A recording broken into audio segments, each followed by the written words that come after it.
ಸೋನಲ್ಲಿ ಎಲ್ಲ ಆಭರಣಗಳನ್ನ ನೋಡಿದ್ರೆ ಹೆಂಗ ಅನಿಸ್ತು?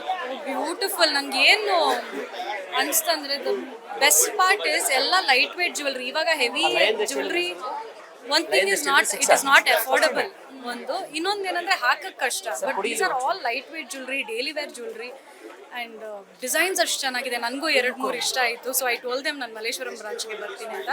ಆ್ಯಂಡ್ RR ಗೋಲ್ಡ್ ಪ್ಯಾಲೇಸ್ ನನಗೆ ಹೊಸದೇನಲ್ಲ, ಯಾಕಂದರೆ ನಮ್ಮ ಮದರ್-ಇನ್-ಲಾ ತುಂಬ ಶಾಪ್ ಮಾಡ್ತಾರೆ RR ಗೋಲ್ಡ್ ಪ್ಯಾಲೇಸಿಂದ. ಬಟ್ ತುಂಬ ಅಂದರೆ ತುಂಬ ಖುಷಿ ಆಯಿತು.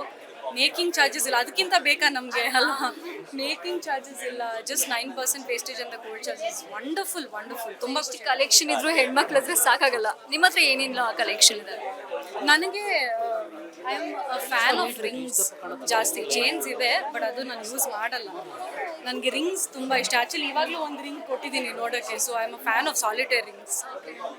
ಈಗ ಸೋನಲ್ ನೀವು ಹೇಳ್ದಂಗೆ ಲೈಟ್ ವೇಟ್ ಅಂತ ಹೇಳಿದ್ರಿ. ಮುಂಚೆ ಎಲ್ಲ ವಿವಾಹಕ್ಕೆ ಆಭರಣಗಳು ಬೇಕಂತ ಹೇಳಿದ್ರೆ ಮಿನಿಮಮ್ 80 ಗ್ರಾಮ್ ಗೋಲ್ಡ್ ಅಂತೂ ಬೇಕಿತ್ತು. ಬಟ್ ಇಲ್ಲಿ RR ಗೋಲ್ಡ್ ಅಲ್ಲಿ 20 ಗ್ರಾಮ್ ಅಲ್ಲಿ ವಿವಾಹದ ಆಭರಣಗಳನ್ನ ಮಾಡುವಂತ ಒಂದು, ಅದೇ ಹೇಳ್ದೆ ಅಲ್ಲ, ಈವನ್ ಫಾರ್ ಎಲ್ಲ ಥರ ಫಂಕ್ಷನ್ಸ್ಗೆ.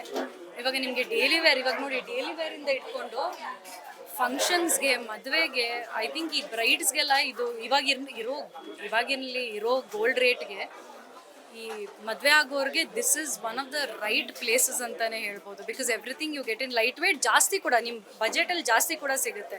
So I think it's a wonderful place to shop. So ಹೆಣ್ಮಕ್ಳೇ ಗೋಲ್ಡ್ ಅಂತ ನೀವು ಅವಾಗಲೇ ಹೇಳ್ತಾ ಇದ್ರಿ. ಆಬ್ವಿಯಸ್ಲಿ ನಾವೇ ಗೋಲ್ಡ್ ಆದ್ರೂ ನಮ್ಗೆ ಇನ್ನೂ ಗೋಲ್ಡ್ ಬೇಕೇ ಬೇಕು. ದಟ್ ಈಸ್ ಅದೇನಂತಾರೆ, ಒಂದು ಜ್ಯುವೆಲ್ರಿ ಬಿದ್ದಿದ ತಕ್ಷಣ ಎನಿ ಹೆಣ್ಮಗು ಕತ್ತಿಗೆ ಆಗಿರಲಿ, ಇಯರಿಂಗ್ ಆಗಿರಲಿ, ಬ್ಯಾಂಗಲ್ಸ್, ಆ ಒಂದು ಬ್ಯೂಟಿನೇ ಚೇಂಜ್ ಆಗುತ್ತೆ. ಆ್ಯಂಡ್ ಇಟ್ ಇಸ್ ರೂಟೆಡ್ ಅಲ್ವಾ, ನಮ್ಮ ಟ್ರೆಡಿಷನ್ ಅದು. ಈ ಸೋನಲ್ ನಿರಾಭರಣ ಸುಂದರಿ. ಅವ್ರಿಗೆ ಯಾವುದೇ ಆಭರಣ ಬೇಕಿಲ್ಲ, ಅಷ್ಟೇ ಬ್ಯೂಟಿಫುಲ್ ಆಗಿ ಕಾಣಿಸ್ತಾರೆ. ಇನ್ನು ಆಭರಣ ಹಾಕೊಂಡ್ರಂತೂ ಎಲ್ಲ ಫ್ಲಾಟ್ ಆಗಿಬಿಡ್ತಾರೆ. Nothing like that. ಜ್ಯುವೆಲ್ರಿ ಅನ್ನೋದು ಇಸ್ ಅನ್ ಎವರ್ಗ್ರೀನ್. ನಾನು ಎಲ್ರಿಗೂ ಹೇಳ್ತಾ ಇದ್ದೀನಿ, it is an evergreen investment. ಅದೇನಿದ್ರು ಯಾವಾಗಿದ್ರು ಅದ್ರದ್ದು ವ್ಯಾಲ್ಯೂ ಅಂತೂ ಕಮ್ಮಿ ಆಗಲ್ಲ. ಲ್ಯಾಂಡ್ ಥರನೇ ಜನರಲಿ ನಾವು ಲ್ಯಾಂಡ್ಗೆ ಹಾಕ್ತೀವಿ. ಬಟ್ ಪ್ರೇಮ್ ಸರ್ ಕೂಡ ಹೇಳಿದ್ರಲ್ಲ, 1% ಏನಿದೆ ಗೋಲ್ಡ್ಗಂತ ಇಟ್ಬಿಡಿ ಅಂತ. So I think that's a wonderful thing. ಇವಾಗಲಿಂದ ಸ್ಟಾರ್ಟ್ ಮಾಡಿ. IT-ಅಲ್ಲಿ ಕೆಲಸ ಮಾಡೋರು ಆಗಿರಲಿ, ಇಲ್ಲ ಬಿಸ್ನೆಸ್ಸಲ್ಲಿರೋ ಎಲ್ರಿಗೂ 1% ಆಫ್ ಯೋರ್ ಸಂಬಳ ಗೋಲ್ಡ್ಗಂತ ಇಟ್ಬಿಡಿ. ಒಂದು 3 years ಆದಮೇಲೆ ಯು ಸಿ ದ ವ್ಯಾಲ್ಯೂ. ಆವಾಗ ಗೊತ್ತಾಗುತ್ತೆ, ಆವಾಗ ಇಷ್ಟೇ ಕೊಟ್ಟಿದ್ದು, ಇವಾಗ ವ್ಯಾಲ್ಯೂ ಹಿಂಗಾಗಿದೆ ಅಂತ. So I think it is an evergreen investment. ಇಲ್ಲಿ ಅಲ್ಸೂರ್ ಬಜಾರ್ ಸ್ಟ್ರೀಟ್ ಅಲ್ಲಿ 4 ಫ್ಲೋರ್ ಅಲ್ಲಿ ಚಿನ್ನ, ಬೆಳ್ಳಿ, ವಜ್ರ ಎಲ್ಲ ಇದೆ items.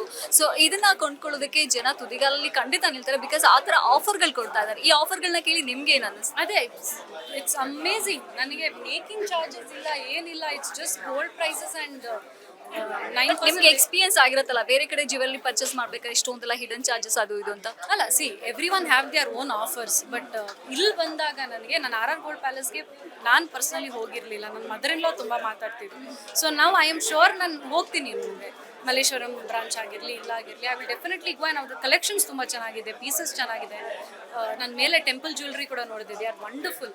So I think for every function, daily wear functions, everything RR gold palace is a place. And main thing, ನಾವು ಆಭರಣ ತೆಗೆದುಕೊಳ್ಬೇಕಾದ್ರೆ ಆ ಒಂದು ಹಾಲ್ ಮಾರ್ಕ್ ನಾವು ನೋಡ್ಲೇಬೇಕಾಗುತ್ತೆ. ಅದರಲ್ಲಿ ಇದು ಪರಿಶುದ್ಧತೆ ಬಗ್ಗೆ, ಗುಣಮಟ್ಟದ ಬಗ್ಗೆ ಕಾಂಪ್ರಮೈಸ್ ಅನ್ನೋ ಮಾತೇ ಇಲ್ಲ. ಹೇಳ್ತಾ ಇದ್ರು that it is hall mark, ಅದೇನು HUID ಹಾಲ್ ಮಾರ್ಕ್ ಅಂತ, which is very nice.